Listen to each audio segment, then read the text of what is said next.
Dobar dan svima, evo veliki pozdrav od mene, kao i uvek ja vas pozdravljam sve koji me prate na mom kanalu.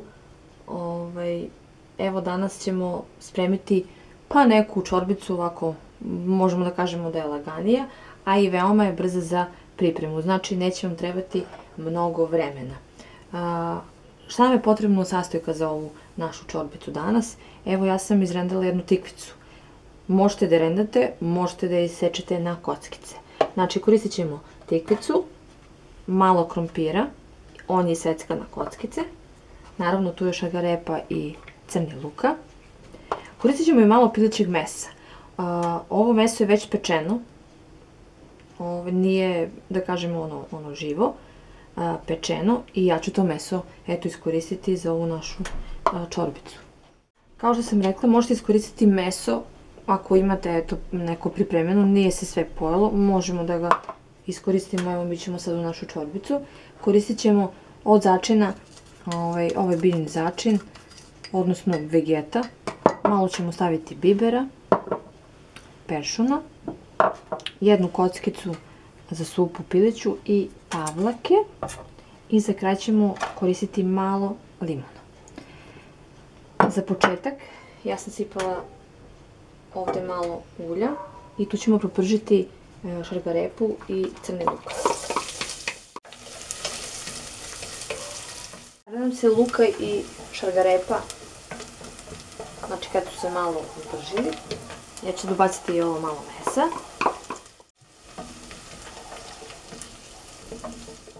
I njega ću staviti sasvim malo, da se ovako prodinsta sa lukom i šargarepom. Sasvim malo, jer sam na početku rekla da je ovo meso već koje je ispečeno i ja ću ga iskoristiti za ovu čorbicu. Već se osjeća da i meso pušta svoje mirise. Dodat ću tikvice, odnosno tikvicu. Ovdje imamo narendanu jednu manju tikvicu. Dodat ću i krompir. Stavit ću kocku za supu, pileću naravno.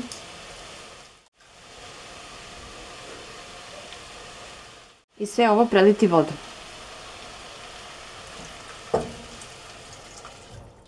Kada smo šerpu napunili vodom, da kažem gde su nam svi ovi sastojci za našu čorbu, sad ćemo to pustiti da se kuva, dok se ne skuva ovaj krompir. Tikvica će isto brzo jer ona je već narendana. I evo naša čorbica je gotova, skuvana je.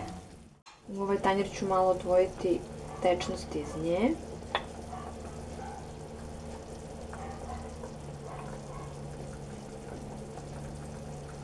Tako, dve kašike, ove veće.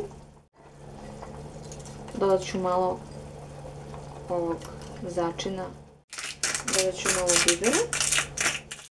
Sad ćemo u ovom tanjiru, gde smo malo izvukli ovu tečnost, staviti oko 2-3 kašičice kisele pavlake. I tu ćemo malo ocediti limuna.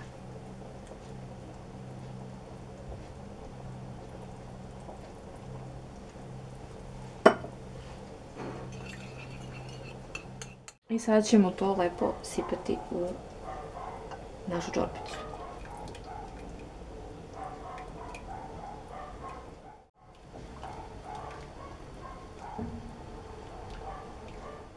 Evo, pustit ćemo je da proključa. Evo, već ključa. Ja ću ugasiti ringlu i na kraju ću dodati samo peršun.